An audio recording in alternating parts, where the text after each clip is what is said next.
So agriculture is an industry we cannot live without.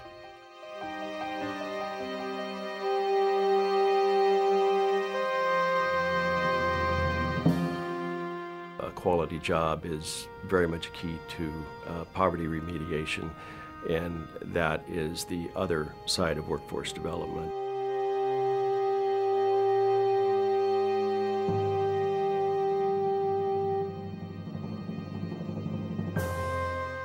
And agriculture is still the leading sector in our economy, but it's changing. It's changing because of water, and it's changing because of technology.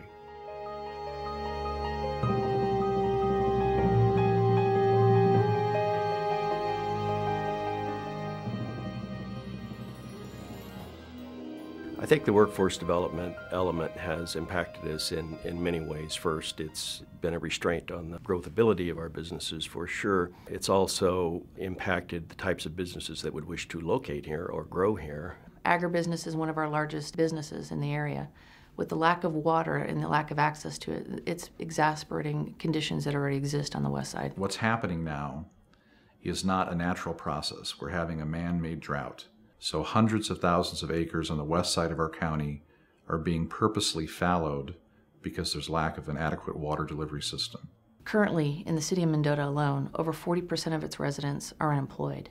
Throughout the region of the west side, you're looking at over 21% of the folks are living in poverty. The West Hills Community College District is approximately 3,000 square miles. Within that 3,000 square miles, our population exists on about $17,000 a year for family income. That's about $10,000 less than the statewide average for poverty levels. As we've looked at some of our situations, we think that there are two main problems. Number one are the basic skills. Students need, their workers need to have primary skills, reading, math, English type skills. And then secondly, we always need to look at the what we call soft skills, which are teaching you to become a better worker. Our student population is approximately 6,500 students, and approximately 55 to 60% of that population receives some type of federal or state financial assistance. We have issues with low educational attainment. We have issues surrounding poverty and access to education. The Department of Labor grant allows us to address all of those in really unique ways. EAT is an acronym that stands for Ensuring Agriculture for Tomorrow. It's a grant that the Workforce Investment Board and its partners received from the United States Department of Labor to train 500 workers over a 2-year cycle. The partners of the EAT grant consist of a comprehensive net of services. We have community college districts. We have 2 districts that span over 4 different community colleges in a 3-county region. We have workforce investment boards providing additional supportive services. We're working hand in hand with our partners at K-12. And in addition, we're also working with a number of community and faith-based organizations to be able to provide a whole wraparound of services to those folks who are going through our Department of Labor programs.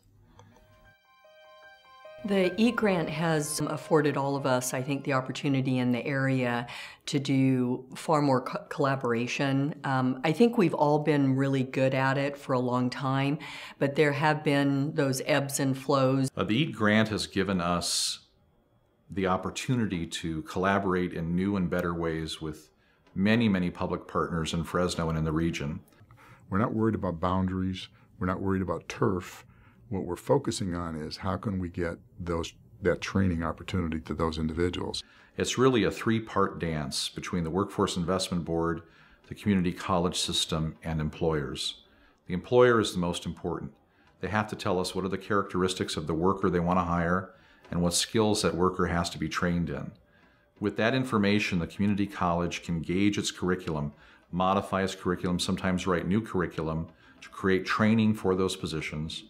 And we at the Workforce Board can screen participants to make sure, 1, they'll be successful at the training, and 2, that they'll be hireable by the employer after the training. Look, if you can collaborate to provide this kind of these training opportunities, it's a better use of dollars, better use of tax dollars. We can make sure that the people who start the training are successful and then are hireable.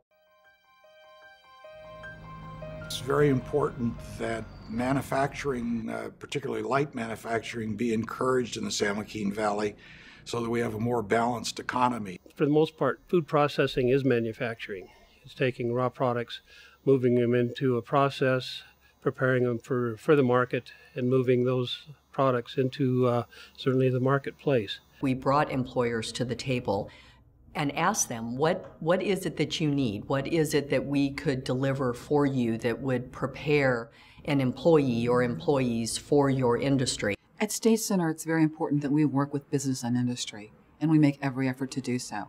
We want to ensure that our students have current skills that are marketable, that will enable them to secure living wage jobs. When I was president of Flowway Pumps, we had a real need for manufacturing machinists and certified welders.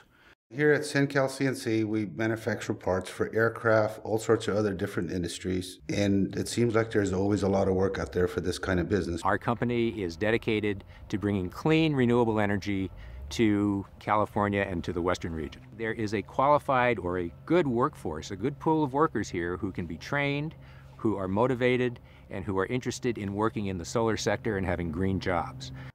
There's no sense in bringing in people from out of the area to do a job that many of our local unemployed residents can do with just some simple skill building. If you have a particular training problem, they're willing to put together a curriculum that fits your particular needs if you can get the number of students that are required. Community College is aligned with the manufacturing cluster and continues to do a good job in training for the local manufacturing cluster.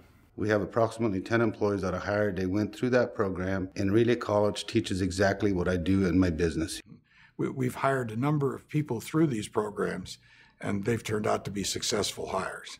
There have already been scores of jobs for qualified candidates who are referred to this project by the West Side Institute. Both Reedley, Fresno City, and other campuses have done a fantastic job, and I'd highly recommend them. Distance is something we have to live with. The distance between all of our towns is about an hour apart. So we have to think of ways in which we can provide access. And we look at non-traditional ways of delivering and offering courses. Right now, with Part Eat Money and another Department of Labor grant, we're converting an old Pepsi delivery truck into an 8-station, high-tech, mobile training welding booth so that we can bring the training to individuals. The training programs that are encapsulated into the Department of Labor EAT grant include maintenance mechanic, logistics that includes truck driving, forklift driving, and warehouse inventory. We also have a more advanced maintenance mechanic that focuses on PLC and CNC.